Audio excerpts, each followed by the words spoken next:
my name is Javneet Kaur and welcome back to This in Canada. I hope you are all happy, healthy and fine. Firstly, thank you each and every one of you for subscribing to my channel, watching my videos and also commenting and liking each and every video. And I hope you guys will keep supporting me like this. And in this video, we will discuss about why the student visa get rejected for Canada. It's sad to hear that when you put so much effort in applying to colleges and university, giving their application fees, checking all the requirements, but when it comes to getting visa, the visa get rejected. So we will cover all the reason in this video. Even before applying for study permit, you should carefully consider these reasons because these mistakes are totally avoidable. You can avoid these mistakes and you can get study permit. Please make sure to watch this video till end and don't skip this video because in this video we will talk about each and every mistake which students make so that you don't make that mistake and you get your visa as soon as possible and you can come to this wonderful country and start your studies and start your successful career. So without any further ado, let's start our video. So the first reason why the student visa get refused is finances. So there are the two things related to finances. First, either students don't show sufficient finances that they can support themselves when they will come to Canada. Even you can work here, even you can support yourself, but make sure you show the visa officers that you have enough finances to support yourself when you will come to Canada. Even if it's your parents' money, it could be either your FDR, property or any other that prove that you are financial independent. In some cases, students shows GIC. In my case, I do have loan for my university and I did provide paper for my loan that my loan is approved for my university, but still I showed other financial documents. So make sure to provide adequate financial documents to the visa office. Second thing falls under finance only, giving wrong financial information to the visa officers. And I'm not saying that every time it will happen, but sometimes do happen that visa officer can call your bank, whatever financial document you have given, they could verify that that document is accurate, that information is accurate which you have provided in the financial document. If the money doesn't belong to you and that you are showing that that money belongs to you and the visa officer call bank and somehow they get to know that the information you provided is not correct, the information is misleading, so make sure to provide correct information about your financial resources and make sure to provide adequate finances that you can support yourself in Canada. So the first thing is finances. Let's move towards our second important thing. And the second important thing is statement of purpose. And I don't know how many times I have stressed upon statement of purpose. I have said so many times that you need to provide statement of purpose while applying to university or college and also while applying for study permit.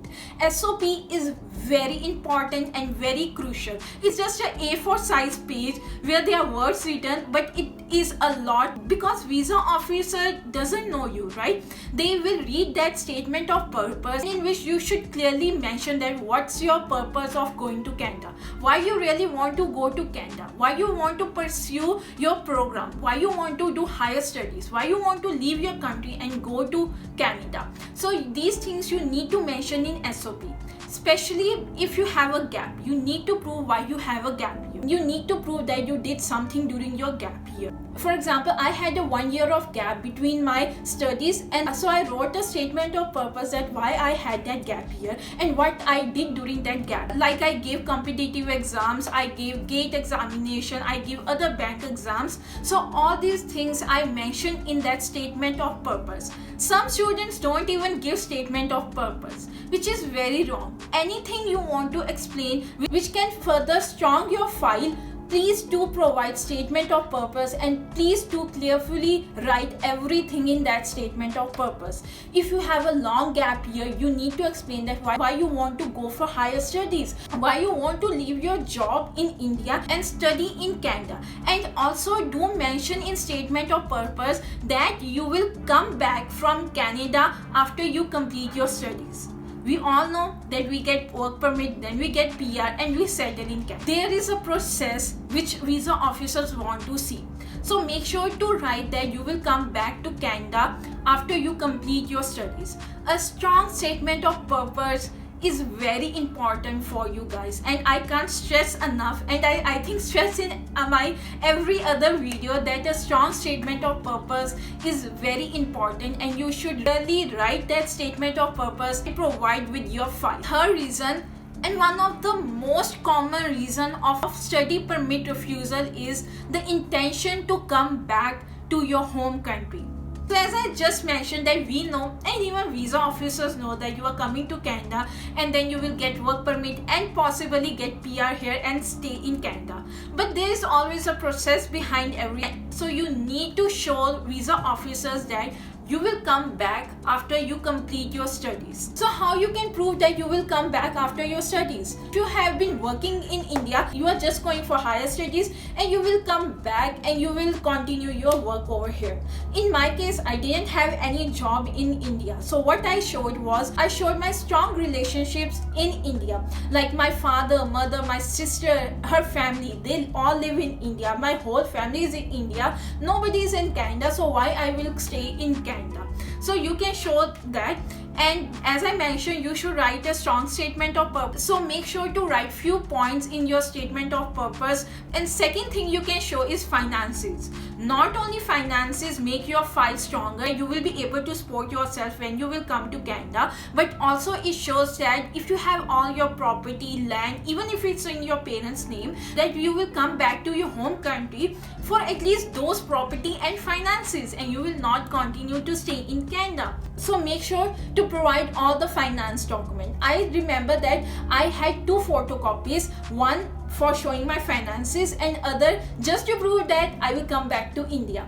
And the third thing, which might or might not work, but it did work for my case, I showed that I took a loan on my education. For doing masters in Canada, I took a loan which is in my name as well as my father's name. So you can actually take advantage of getting loan to make your file stronger.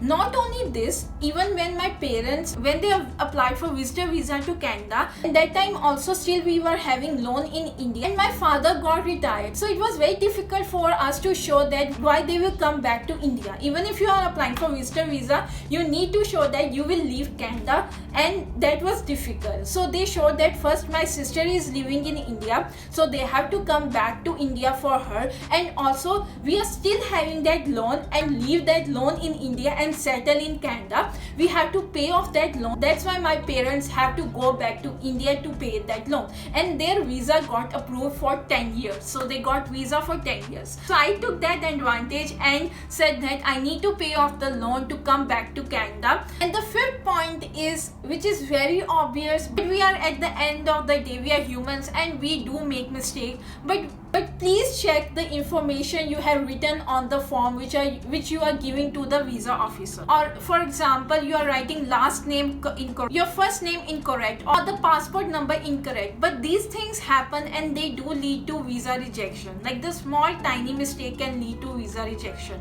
I know these mistakes we don't intend to do, but it happens. So please make sure to check your forms and all the documents that all the spellings are correct.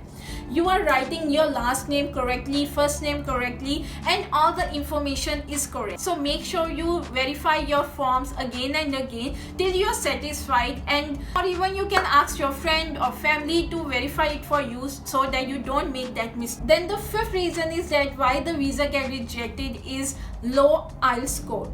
So as we know that in order to get admission, we need English proficiency examination. But if you are getting very low IELTS score like 4.5, then it is very difficult for visa officer to actually give you study permit. I know it sounds very harsh, but it's true.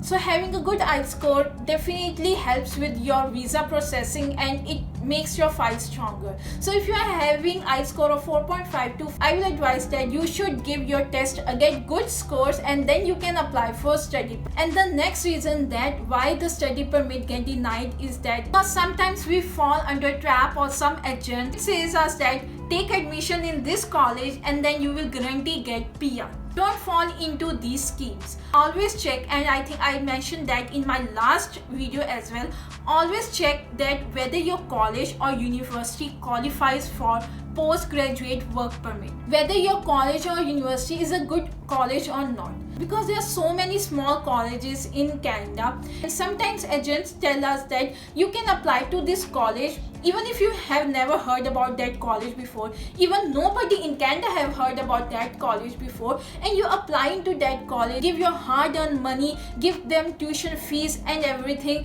but then later your visa get rejected. So don't fall under that traps. Always verify the college you are applying. And by no means I'm saying that all agents are bad, all consultancies are bad. You should not take help from any consultancy while applying for visa or while applying for colleges and universities.